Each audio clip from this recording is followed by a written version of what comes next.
Everyone, it is Thursday morning. It's a food day for me. I should be in the kitchen.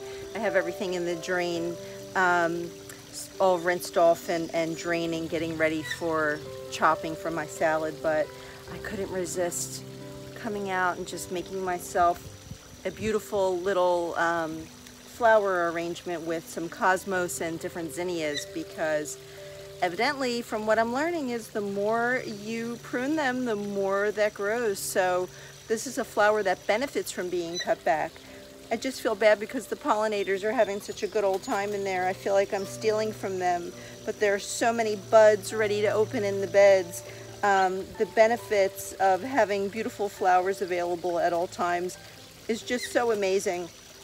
And I'm so happy that I can bring this inside and I can look at this while I'm working on my food, and I can be reminded of all the beautiful things that await in the garden. It's so easy to become distracted out here. My work tends to back up a little bit in the kitchen on days like this when the sun is shining and the flowers are in bloom. We have the most incredible display of daylilies. Just gorgeous. Now I can't help but going back to, visit the main garden here numerous times a day. It's going to be 91 degrees here today. It's very, very hot. Now we have not watered the garden since Tuesday evening. And mindful that that was a deluge of rain that came. The benefits of having so many flowers present is it's helping to retain the moisture now. So we have created a living mulch within the garden. So I wanted to come back here and just show you what that looks like as it's starting to mature, and give you a closer look at the inside of the tomato bed so you can see just how nice and moist everything is. Now every year, while I am planting my tomatoes, and after we get our main tomato bed here all ready, I go ahead and start planting a wide variety of flowers. You can see the marigolds are now finally starting to show up. They were somewhat delayed, and they, oh, look beautiful. I think that we're getting some like marigold hybrids. There are a lot of nasturtium options in here, and there's just so many pollinators that they love the buckwheat, and you can see the buckwheat grows very, very tall. So this helps to keep the tomato plants upright, which is another reason why I do so much heavy pruning at the bottom of my tomato plants, so that we can allow for air circulation all while these tomatoes are getting supported, but yet they're not overwhelmed with too much greenery, and there's plenty of room for circulation. The pollinators just come here and they hang. They love this corner of the bed here. And so not only are they working to get everything pollinated, I keep going on and on about that, but these flowers, the way that I have planted them, they become a living mulch. So we do not mulch our beds in any way. Now this puts a little bit more strain on me early in the season, especially during a drought, because I have to come out here, and if there's no rain, I have to make sure that all of these seedlings and starter plants are watered on a daily basis. It was very strenuous this year. However, nature is making up for that now and giving us plenty of rain. So since I've gone in here and planted all of these flowers so densely, and I've allowed the tall flowers to sit on the outside of the beds, being tall cosmos, the borage is in there. It's getting so big I have to walk all the way around the back of the beds. These cosmos are volunteers, so you can see again the pollinators love it. So they're sort of holding everything up and they're creating dappled shade. So the soil, which has not been watered since Tuesday night's rain, is still very, very moist. Now, one of the other ways that I achieve this, besides having the dappled shade and dappled light from the beautiful cosmos and buckwheat here, as well as the borage, is deep inside the center of the bed, around the bottoms of the tomatoes mainly. I have a lot of wide leaf plants that have narrow taproots. So they're not really getting in there and robbing the tomato bed of any water. They're going down deep, but they're throwing off a nice wide leaf, like lettuce leaf basil. The borage has a nice wide leaf. Get some, oh, it's in there. Beautiful classic beef growing in there. So the laciness and the frilliness of the candy floss cosmos really also throws off beautiful dappled light and shade. So this soil is staying moist just from having a canopy of tomato leaves, the wide leaves from the borage and the basil, and all of this wonderfulness works hand in hand to create an absolutely beautiful and healthy tomato bed. So you can see the tomatoes are now, I don't know, some of them are 6 feet tall down here on this end. These are the indeterminate varieties of Hungarian heart, or pink ox heart you could call them. And these guys are more than 90-day tomatoes. They did set fruit early this year, and I have one in here somewhere. Well, there's actually a whole set that's starting to show some color. But the beautiful thing about this is we have blossoms that are setting up top. Even though some of the blossoms are suffering a little bit from all of this heat, there's nothing I can do. The only thing I might be able to offer it would be to bring an umbrella back here and offer it some shade, because offering shade to your tomatoes really does help the stress on the blossoms. But this year we have to allow things to do what they're doing, mainly because the climate is changing so much. We need to allow the flowers to get as much sunshine as they possibly can. The bees love working in the sunshine. Look at the beautiful calendula back here. Everything works hand in hand. So it's so important that you create some sort of a mulch in your tomato beds to not only keep the moisture in, but a living mulch so that the pollinators will want to come and live here. I've also got a bunch of Nasturtium that I have to deadhead. There's marigolds everywhere. So now that we have plenty of shade from the canopy of our tomatoes, again, which are pruned nice and high, I keep the majority of the plants that are growing below. I plant them in a way where they're not touching the tomatoes too much, and their leaf structures are not intermingling too much, because then you're inviting blight. So now, considering that we've had so much crazy rain and hot temperatures this year, we have very minimal blight. Now, you're going to get blight, you guys. It's going to happen. It's part of the nature of growing tomatoes. Some are more blighty than others. Like this Brandywine Pink is a very moody and blighty tomato that I'm growing. So next year, if I grow that, I'm going to isolate it into a different bed so I can manage its blight a little bit better and allow it to have more aeration. But it was our first time growing Brandywine Pinks this year, which is a potato leaf variety. And I'm going to isolate it in a place where it can get more sun, more airflow, and this way its blight can go live somewhere else, and we can allow more space for things like these beautiful blushing park swappers that have dozens and dozens of tomatoes on them to have more space to grow wide. This is a good area in here for you to see just how much is planted. The mix of nasturtiums, the beautiful white borage is now starting to set blossoms, and the candy floss cosmos is a beautiful bright flower that attracts the hummingbirds and the butterflies. No matter how far away they're coming from, they can see these beautiful bright flowers in this bed. And while the flowers are working to give shade, they are also working to attract the pollinators. So you can see, I don't know if you can see just how much buzz there is in all of this. So a living mulch is critical. Now, with a living mulch, you have the ability to have other benefits, as I'm discussing with you now. Whereas if you plant a straw or some type of a cedar mulch, you know, they, I think, attract negative moisture. Things that are going to live in straw and hay type mulches, you're going to have the potential for ticks. You're going to have mice that live in there, snakes. Things want to nest in that. We're not having any of that this year. Now, granted, our tomato season is really just starting to kick off now, but based on my experience with this over the years and doing it this way, I can see that we're just going to continue to have a really healthy year as long as Mother Nature allows it.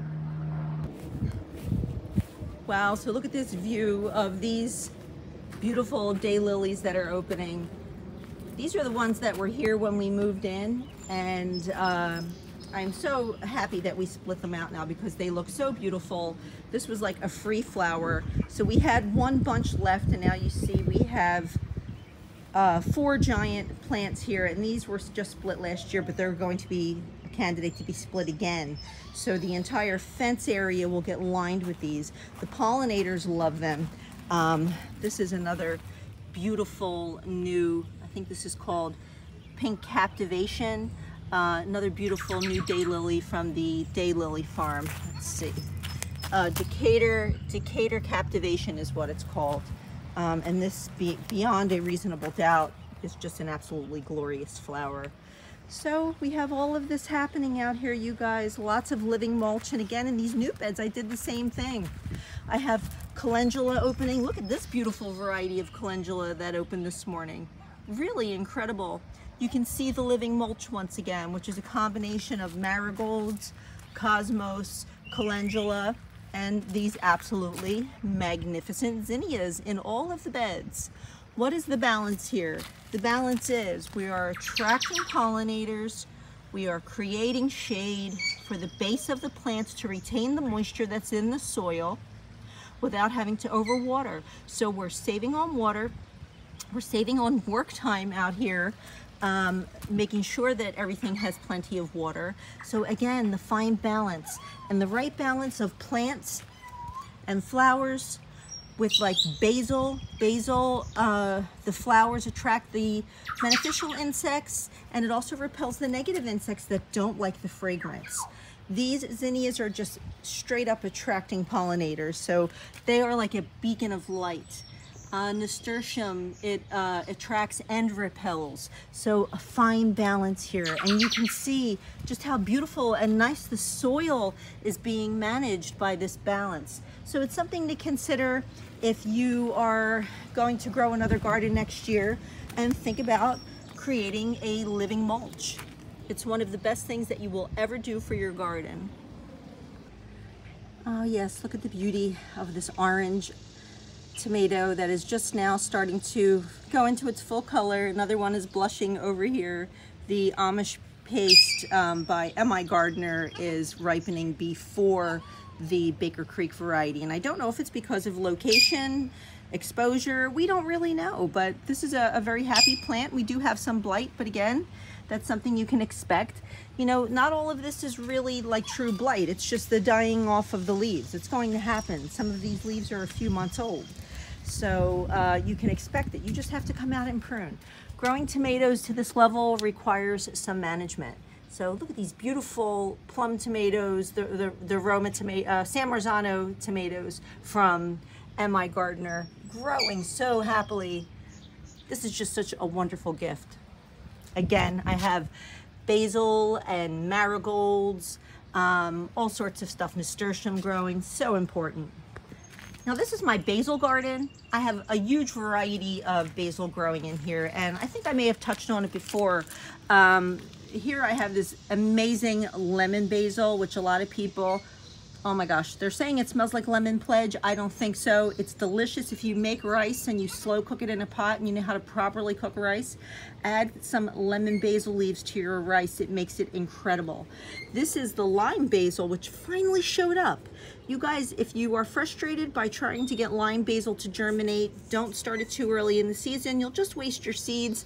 This basil requires extreme heat to really do well. So you can see now, since I moved it outside, it has taken off in leaps and bounds.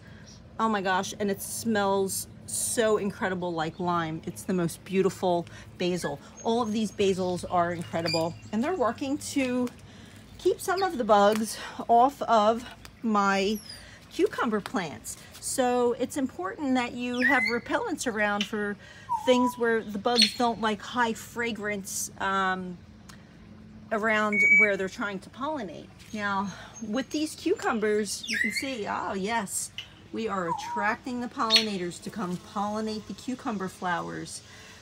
This variety of cucumber does not need to be pollinated like that. It's non-parthenocarpic.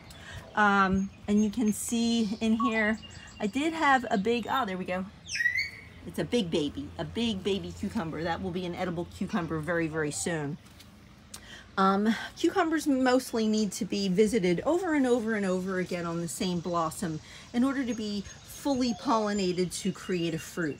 So you want to have flowers like zinnias that attract the pollinators, and other things that are highly fragrant to deter some of the bad insects. Now, something that you'll see laying around, it doesn't look so pretty, are lemon peels. That helps to keep some of the cucumber beetles away, and it just seems to be really working this year, so I'll be happier about that. And the erigeron here is doing just incredibly well. What a beautiful volunteer. Something new I'm growing over here in my herb garden is tropical milkweed, and there's a lot of people who talk about how bad this is. But if you're trying to attract monarch butterflies to an ever-changing climate where we have global warming and things are heating up, if you want your butterflies to survive here, we have to think of ways to help them. Now, I'm also growing some beautiful dill in here. So this is going to be a butterfly magnet. And the beautiful thing about tropical milkweed in this zone is it does not reseed itself. So it just dies off. Whereas some of the native milkweed will hang around and it will self-sow, and then you have a huge problem on your hands.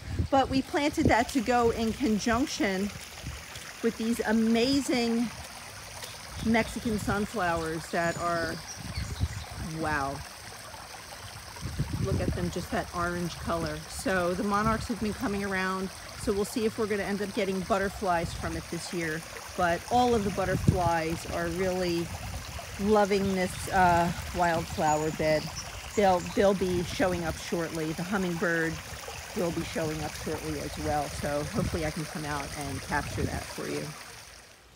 So as always, everyone, in this beautiful summer season of gardening here in New Jersey on our half-acre lot, our backyard garden is blooming more beautiful than ever. So if you haven't subscribed to our channel yet, we sure hope that you will subscribe and give this video a like. There's endless content at this time of year, and the reason that we're here making these videos for you, it's not because we think we have all of the answers. We are forever students of the garden. We're here to motivate and inspire you to try to grow something, even if it's just a basil plant, some parsley, something you can grow in your windowsill, a small pot outside, or if you have land or a big enough backyard and all you're growing is grass that is very thirsty, it needs a lot of fertilizer, and it costs you a tremendous amount of money for landscapers. Maybe you can consider, even if you don't want to grow vegetables because it's too much work for you, maybe you can come up with a landscape design that offers low maintenance perennial flowers that are magnets for pollinators And it will help everyone else, because bees will travel from many miles to come pollinate from your flowers and then take that pollen back to their hive. So it's just something to consider. Instead of wasting your money on fertilizer and wasting water, pouring it into the ground to water grass, we can have beautiful landscape that benefits the environment without paving it with pavers or concrete. We can just offer beautiful living mulches and beds that work for the benefit of everyone. So anyway, you guys, that's my tour for this morning. And thanks for stopping in and spending time with us. I hope to see you in the next video.